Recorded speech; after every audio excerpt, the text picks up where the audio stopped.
Here's a segment from a recent Gun Talk radio episode. You can listen to all the Gun Talk radio podcasts however you tune in, or check out guntalk.com for more.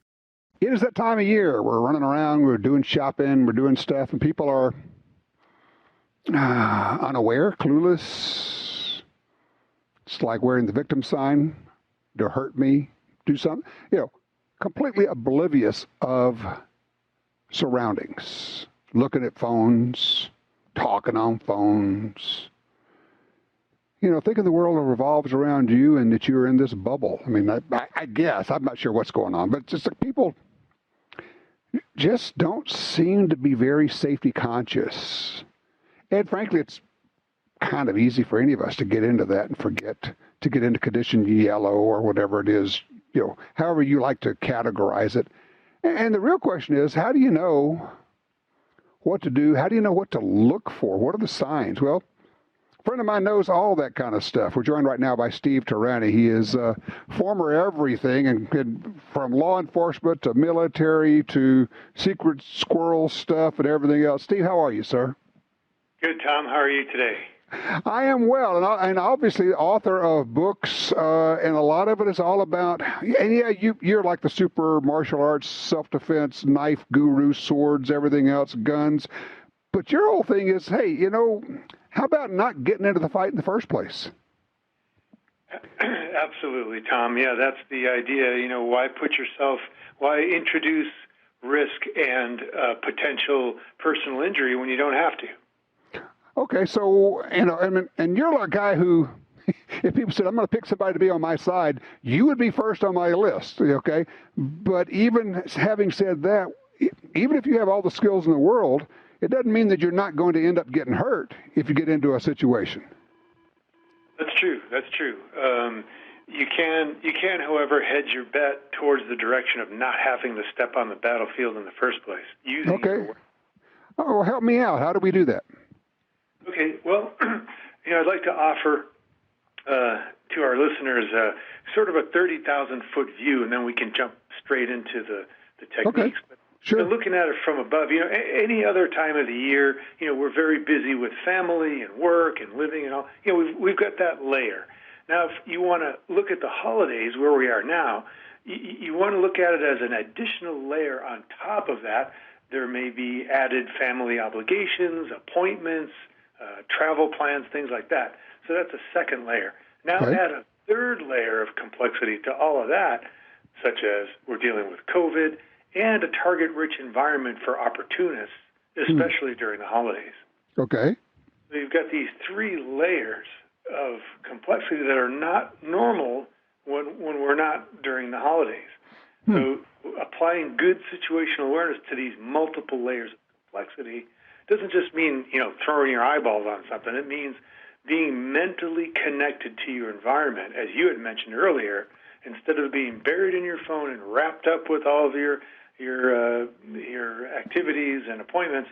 Just take a second to allow your mind to accept that input of relevant information and to process that, any potential threat indicators such as anomalies and things like that.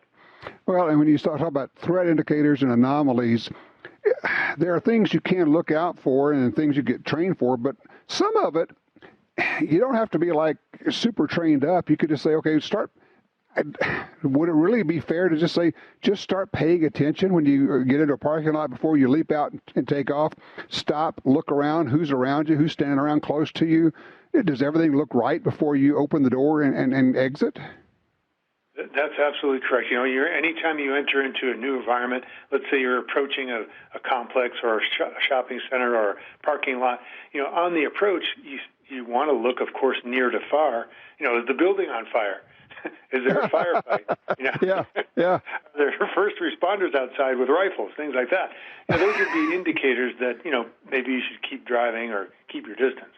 Once you're out of the vehicle and things look good to you and you approach the building, same thing. Just it only costs a second or two to use those concentric rings of security around yourself and who's with you to ensure that the environment you're about to walk into isn't already, in smoke.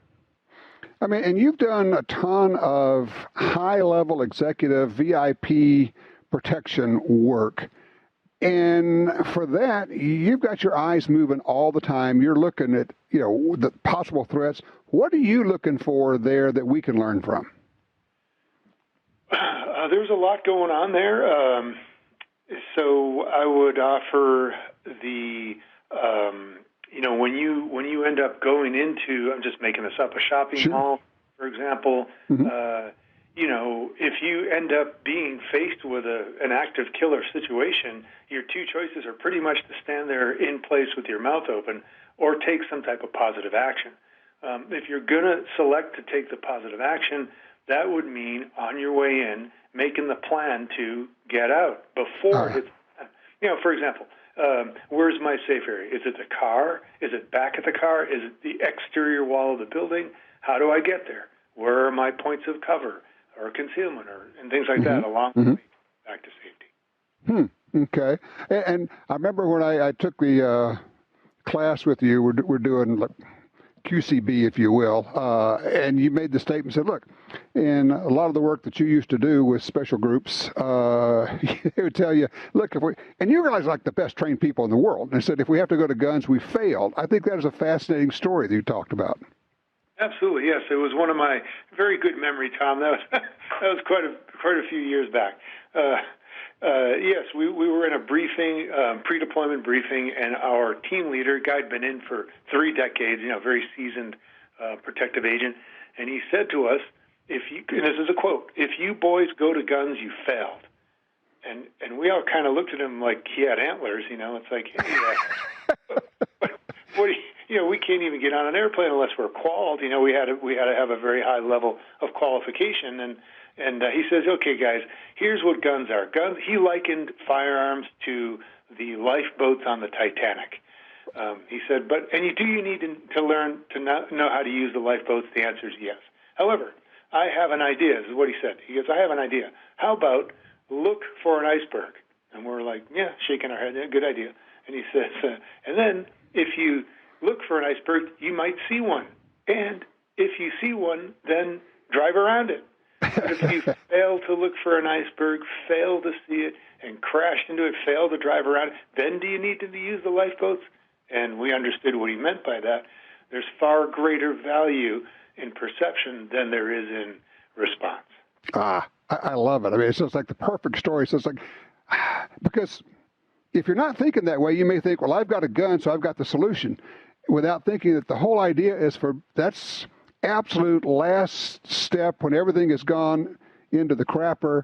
And frankly, you probably have let this thing develop around you without you paying attention to it. Right. Yeah. And if that's the case, I mean, we all can't be protective agents, but it does help for you to at least apply some bit of that awareness so as to avoid, especially during like we talked about, those multi-layers of complexity during the holidays. Right. No, exactly right. I want to direct people to your website. Is that the best place for them to find you, SteveTarani.com? SteveTarani.com, yes, sir. It's Tarani. Also, on Amazon, you can get your books. Can you order the books? I don't know if you can order the books off your website or not.